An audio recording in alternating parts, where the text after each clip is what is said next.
Alhamdulillah, wassalatu wassalamu ala rasulillah. Allahu I lartësuar thot: An aqimu ad-dina wa la tatafarraqu fihi. Që ti përmbaheni fesë dhe të mos keni kundërshtime në to, të mos keni përçarje në to. Duhet që muslimanët të bashkohen dhe të ruhen nga përçarjet. Këtu përfshihet dhe bashkimi në bërjen e ibadeteve, të cilat kryhen bashkërisht, bashkimi në festa dhe bashkimi në çështje madhore, siç është besa që jepet të parit të muslimanëve dhe në kushtet e xhihadit. Muslimanët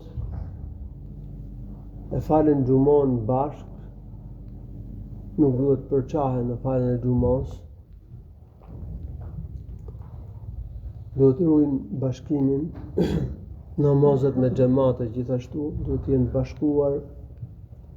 Prandaj nuk lejohet që në të njëjtën xhami, në të njëjtën kohë të falen më shumë se një xhamat, siç ndodhte dikur për shkak të fanatizmit medhebist, kur në Mekë I kishin 4 mihrabe. Për secilin medheb ishte nga një imam. Edhe pasuesit e çdo medhebi që e ndiqnin atë me fanatizëm, faleshin veçse pas imamit medhebit tyre. Mihrabi I medhebit Hanefi, medhebit Maliki, medhebit Shafi, medhebit Hanbali. Kjo erdhi për shkak të bidatit fanatizmit medhebist.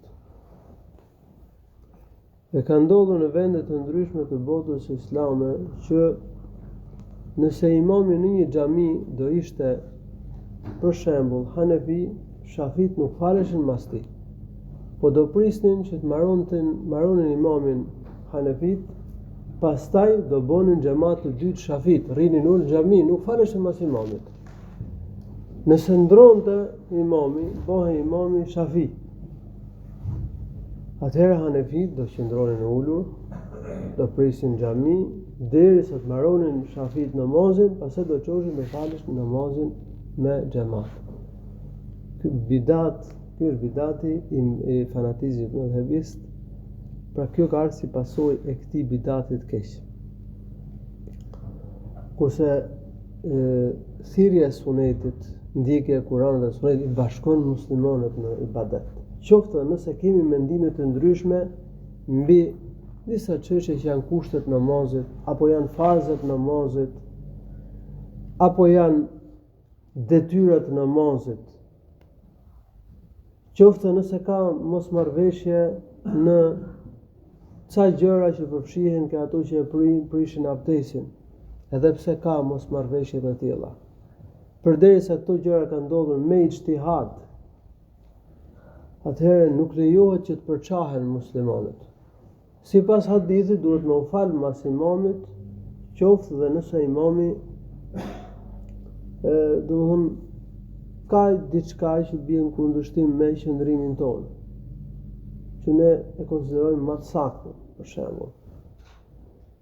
Edhe në qoftë se, për shembull, ai s'ka marrë abdes për diçka që sipas nesh konsiderohet që e prish abdesin, për shembull, ngrënia e mishit deves, sipas një hadithi të saktë profetit sallallahu alaihi wasallam e prish abdesin. Po ka dietarë që thonë se nuk e prish abdesin. Atëherë nëse imami s'ka marrë abdes, në rast të tillë, se nuk e quajnë veten me abdes, mendon që nuk e prish abdesin, gjithsesi ne do të falemi pas tij imamit.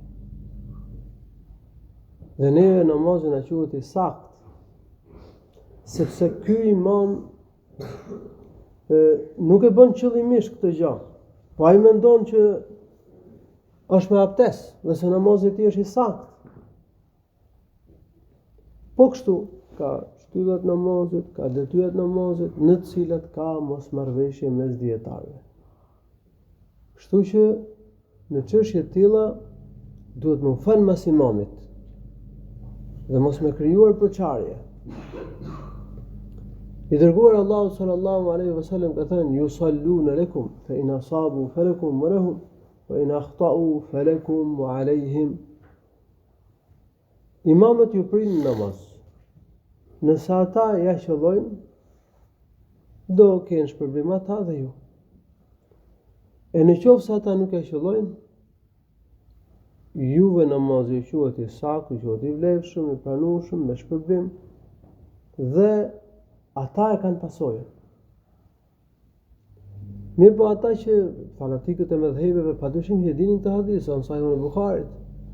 Mirë po ata i bën një interpretim që t'i shpëtonin çështjes bashkimit muslimanëve. Edhe në kohën tonë, ata që nuk synojnë bashkohen me muslimanët në ibadet, citateve, haditheve që sjellin për bashkim, u bëjnë një shpjegim tjetër. Nuk flet për rastin tonë hadithi. Edhe i mshojnë dalim vete. Shëm dalim e bëjnë agjërimin vete, nuk e bëjnë bashkë me muslimanët. E bëjnë baramin vete, jo bashkë me muslimanët. Shkojnë ka që qëndrojnë në Arafat, qëndrojnë ditë përpara ose një ditë më parë. Ka lloj njerëzish në botë me lloj menje. Pak janë ata që shkojnë vetë në Arafat, po ka edhe të tillë. Unë kam dëgjuar për njerëz të tillë në fjalë. Edhe hadithi bën interpretim tjetër. Ndërkohë që profeti sallallahu alaihi wasallam dhe për agjërimin ka thënë, dhe për baramin ka thënë: "As-sawmu yawma tasumun wal fitru yawma tuftirun wal adha yawma tudahhun." Agjërimin e filloni bashkë kur ta agjëroni, dhe fitr baramin ta bëni kur e bëjnë njerëzit fitr baramin, dhe kur bën baramin e bëu bashkë me njerëzit. Ky është kuptimi i hadithit. Ky është hadithi përcjell nga Abu Huraira radhiyallahu anhu, dhe që shënon Tirmidhiu në sunen e tij, një hadith me sened hasan, por duke marrë parasysh edhe një rrugë tjetër që e ka, del hadith i saktë, sahih. Pra vërejmë që këto argumente na nxisin që ne të jemi të bashkuar në faljen e namazit xumas, namazin me xhamat, fillimin e muajit Ramazanit, fitr baram, kurban baram. Po gjithashtu ka hadithe që ndalojnë me ngrit krye kundër prisit muslimanëve, se bëhet përçarje, ndodh gjakderdhje pastaj. Allahu na ruaj, prandaj duhet që ta ruajnë muslimanët unitetin, të jenë bashkuar, por edhe kjo çështje e xhihadit të jenë bashkuar, se nëse muslimanët dalin për çar, atëherë i coptojnë kafirat. Allahu subhanahu wa taala na ruaj, bashkimi është forcë. Nëse përçarja sjell dobi të muslimanëve. Prandaj Allahu ka thënë në Kur'an: "Wa la tanaza'u fatafshalu wa tadhhab rihukum." Ka thënë mos u grini, mos u përçani, se kështu do të dobësoheni dhe do të zhduket forca juaj. Elusë Allahun ta përmirësoj gjendjen tonë. Allahu shpëlbej të mira. Alhamdulillahi rabbil alamin. Wa sallallahu wa sallam ala nabiyyina Muhammad.